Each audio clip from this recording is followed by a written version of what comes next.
Welcome to the It's in Queens podcast. I'm your host, Jeff Simmons, and this is the only podcast that focuses on Queens, the borough with something for everyone. This podcast comes to you each week thanks to the Queens Economic Development Corporation and the Queens Tourism Council. Together, they work tirelessly to showcase our borough as a destination that's filled with amazing experiences, an assortment of cultural gems, and really opportunities for everyone who lives here, works here, or is visiting from near or far. Spring is finally upon us, and even on those days when the air might feel just a little bit crisp, the warmer weather is enough to pull us outside and get us moving around. It is the perfect time to spend a weekend exploring the borough, whether that means strolling through a neighborhood that you've never seen before that you wanted to check out, relaxing in a local park, often with a book, and that's what I love to do, or discovering a restaurant that you somehow just never seem to be able to try before. And there is no better borough for that kind of spring wandering. Queens has so many great places to enjoy this time of year, from the open-air beauty of the Queens Botanical Garden to the classic charm of Flushing Meadows Corona Park, from the waterfront views in Astoria Park to the neighborhood energy of Jackson Heights, Forest Hills, or Long Island City. You can make a whole day out of it. Grab coffee in a neighborhood, walk through another, see a park that you've never seen before, then settle in for lunch or dinner at a place you've been really meaning to try. That is one of the great things about spring in Queens. It gives you the perfect excuse to slow down, get outside, and rediscover the borough in a fresh way. And as we head into a big holiday week, we also want to take a moment to wish a very happy Passover to everyone celebrating and to extend warm wishes ahead of Good Friday and Easter Sunday as well. It is a time of reflection, celebration, and time spent with family and friends, and we hope that it brings you peace, joy, and togetherness to all who observe. Now, if you're looking for a spring outing that feels especially special this time of year, one place you absolutely have to visit is the Queens County Farm Museum. Located in eastern Queens, the farm is one of the longest continually farmed sites in New York State, and it offers visitors a chance to experience a working farm right here in New York City. This spring, you can walk the grounds, see the animals, explore the fields and gardens, and enjoy the season as the farm comes alive with a new growth and activity. And to tell us more about what's happening there this season, I'm so pleased to welcome Huang, Director of Communications at the Queens County Farm Museum. Huang, welcome to the It's in Queens podcast. Nice to be here. Thank you for inviting us. So I'd love for you to give our listeners a quick overview of the Queens County Farm Museum. What makes it one of the longest continually farmed sites and visited sites in our state and our city? Well, before Queens is the robust capital that it is now, Queens used to be a pretty large agricultural farmland here in New York City. One thing that people may not know is that a lot of New York City used to be farmland. And so 50 years ago, our founder, James Trent, founded, I think it's called the Belrose Restoration Society of Queens, and he vowed to protect this place as a landmark, both the historic farmhouse we have here, the Adrian's Farmhouse, and the 47 acres that we have here in Queens County. And so just the farm has been a working farm for, I think, 328 years now. And we've been providing fresh fruits and vegetables for our local communities for so long. And we've only been a museum. This is actually our 50th year of being an incorporated museum here in New York City. And I think we're free to enter. We're also up New York City Park. And it's just a great place to sit down and have a little rest from the busy New York City life. And when people visit, I'd love to hear about some of the key features that visitors can explore, experience when they visit this season. Well, in the spring season, of course, we have our classics, hay rides. We do hay rides every day on the hour. If you come on a weekend, we have free Adrian's Farmhouse tours. Visitors can have a little experience of how life was back in colonial times in the 1800s. Definitely come into a farm store, grab a bag of animal feed. You can feed our animals. They're very friendly, really used to people now. They come right up to your hands and start licking it off your hands. And besides that, we have plenty of public education programs that people can join. They're very, very affordable, around $10 to $15. And of course, our big marquee events like egg hunts. There's plenty of things to do here on the farm. How does the museum blend its historical roots from the 17th century with modern sustainable agriculture practices? Well, I would say, again, I'm not a farmer at all, But I asked our farmers this question actually, and they said, well, back in the day, that was the only way to farm, right? So we don't use any sprays or anything. We're certified and naturally grown, and we use a lot of growing techniques that they've done in the past. For example, we don't use any weeds. So you might ask the question, how do you kill the weeds? We use this technique called cover cropping, where we cover the weeds in a really dark cloth, which prevents the weeds from getting any sunlight, and that naturally kills all the weeds. So we get the field ready for growing, and we also are no-till here. Thanks to a grant given by Condescend, we're no-till, so we do nothing to the ground. We let the ground and the soil naturally do its natural processes, and then we wait until it's ready before we plant, essentially. So you have an amazing array of educational programs, things Mhm. like Bee Savvy that highlight honeybees' role as pollinators. I'd love for you to talk a little more about bee pollinator initiatives, of course, because that's coming up, and why Mhm. bees are vital to the farm's ecosystem. Mhm. Well, a lot of the crops that we have and we enjoy here in the United States was brought over from Europe. And they were developed in tandem with honeybees. So a lot of our crops, our trees, everything depend a lot on the honeybee population. Broccoli, cauliflower, peppers, etc. A lot of these plants really need bees to flourish. And the barn is home to not just our domestic honeybees, but also a plethora of other wild native honeybee species.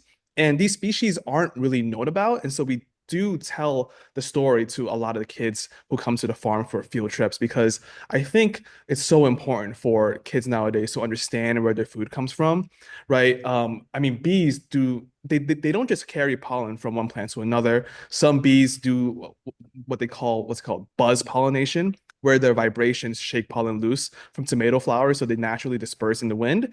And some bees just like climb into the flowers itself. They're fascinating insects. So you again have a lot of things that are on the horizon, and I'd love for you to talk a little about the Apple Blossom Carnival. Mhm. Any details you could share, dates, what families will experience, because I think that this is a popular event that people go to. Yes, I mean, just driving down Little Neck, you see the giant carnival, like midway games. It'll be here for 3 weekends in April, starting April 11th. And you can expect a whole bunch of midway games, a whole bunch of roller coasters, just like carnival rides, merry-go-round, and we'll have food and craft vendors there as well. Obviously, it's on the weekend, so you can, of course, join one of our Adrian's Farmhouse tours. Besides that, we are celebrating Earth Day on April 22nd. Come here, volunteer, get your hands dirty, just be a steward of the environment, you know? And then we have a couple of new events happening in May. We have Flavors of the World, which we're celebrating the fact that Queens is the most diverse borough here in New York City. We're going to have a lot of cultural performers, from Hindi performers, Jewish performers. We have Polish bottle dancing, I think. There's a bunch of things happening that day. And of course, we have our classic sheep shearing festival happening on May 16th. You can see our sheep get shorn. You can see our alpaca get shorn and just get hands-on in all the little sheep shearing wool activities that we have on the farm that day. When they get shorn, what happens with all their fur? We actually give all our wool to a farm upstate, which they spin it and clean it for us, and then we resell the wool here on our farm. I also understand you have some very exciting news, a big capital investment, some good projects on the horizon. Would love to tell our listeners about them. Well, yes, thank you to our council members, our assembly members, but we did secure 65 million in capital funding. We're going to be repairing some much needed repairs on our historic Adrian's farmhouse. We're going to be revamping our historic barn, and we're going to build a new visitor center here on our premises. And it's going to be an exciting time for Queens County Farm Museum. We've talked a little about that you have educational programs, you've got all these great events. Mm, For anyone I can't believe that there might be some people here in Queens that never even heard of the museum, but for mm. anyone who's like, I want to check this out, what do you want them to know? Sell the Queens County Farm Museum. I think this place, people think, oh, it's just a large field with nothing happening. There is no other place where you can walk into an area like this in Queens where you can see the animals. Like, it's just such a blessing for me to finish working and I'm taking my lunch break. And then there's chickens eating lunch with me. There's no other place where you can really do that, They're not right? trying to eat your lunch. No, I mean, they're caged off, but I share a little bit of the scraps. But we have our steer here. We have sheep. We have alpaca. We have pigs. We have our apiaries. Just there's no other place in New York City, not even Queens, where you can experience something like this. And we're still in New York City. Like a lot of people have to go to Jersey, to upstate, to experience this kind of country lifestyle, I like to call it. But we're located in Queens. It's a beautiful place. So, how does the Queens County Farm Museum contribute to the community, to community education, environmental awareness in Queens? Because it's broader than just visiting and having a good time, because you do a lot of community outreach. Yeah, of course. We have been a compost drop-off site for I don't even know how long, for forever now. And as part of expanding that initiative, we are now offering free compost classes to anyone who wants to join. It's happening once a month. You can check out our website to find dates and RSVP for that.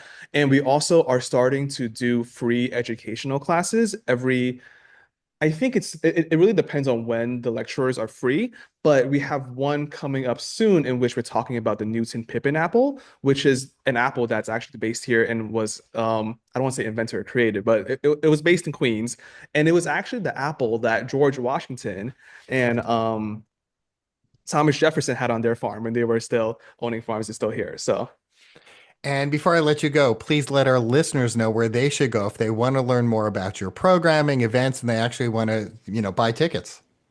So you can visit us on queensfarm.org, our website, see our social media at Queens Farm. If you want to visit Q46, QM6, Q36, they go straight to the farm. And if you want to take the LIRR, you can take it to Floral Park and either walk or Uber to us. There's still so much to enjoy at the farm. I didn't even get to it all. Visitors can stop by the farm store and welcome center, check out the site map, and see the goats, sheep, alpaca, steer, and hens. The farm also hosts spring events and seasonal activities, making it a great place to return to again and again as the weather warms up and hopefully stays nice and warm for a while. If you're looking for something else to do this month or next, well, we have you covered. That's where Rob Mackay comes in because he's with the Queens Tourism Council and the Queens Economic Development Corporation. And each and every week, he highlights some of the more exciting events happening in Queens. Here's this week's report. Hello, Jeff. Today I'd like to talk about a difficult subject, but an awesome drama. A play called The Murder of Michael Collins is about to go on stage at the New York Irish Center in Long Island City on April 9th and April 10th. Collins, who you might have heard of him, he was born on a farm in Ireland in 1890. He led an incredibly jam-packed life that ended at age 32, but he was a soldier with the IRA, a revolutionary, a politician, a commissioner, a diplomat, and we can also call him a martyr as he was murdered at age 32. And there's still a lot of questions surrounding his death. Partly because no investigation was ordered. There was no death certificate, no autopsy. We don't know who shot him. There are all kinds of rumors that his own people got him because he was going to sign a peace treaty and so on and so forth. So it's a big subject. And Paddy Cullivan, who's an Irish musician and actor, but he specializes in what's known as historical entertainment, will lead this. It's a one act, one person play, which kind of has the elements of a murder mystery. Paddy Cullivan, he incorporates songs. He has images, flashing, storytelling, satire, all kinds of his own investigative insight into the murder, really. And it's a fantastic sort of educational and enriching experience. Paddy Cullivan is on a tour right now with this play, but he's been to the New York Irish Center before. He's been to New York a couple times in other plays. All right, thank you, and hope to see you soon. Bye. Thanks, Rob. That's just a few of the things happening in our borough. Remember, the place to go to discover and explore everything that's on the horizon is so easy to remember. It's at the It's in Queens website at itsinqueens.com. And if you're interested in more business-related news, how to help your business or friends or family members, well, head right over to queensny.org. That's the website for the Queens Economic Development Corporation. And when you're there, take a moment, sign up for their newsletter. Now that it's spring and I'm telling you to get outdoors, why not take a few photos when you do? And when you take those photos and post them on social media, make sure to use the hashtag #It'sInQueens when you post on Instagram or on X, because your photo could become our photo of the week. And one of the best parts of spring, again, is the chance to just wander around without really a plan, to spend an afternoon exploring a neighborhood park, stopping for a great meal, and stumbling onto places that makes Queens feel brand new again. And it's a time not only to get out, but to have fun. Or as comedian Robin Williams once said, spring is nature's way of saying, let's party. I'm your host, Jeff Simmons, and that's it for this week's It's in Queens podcast.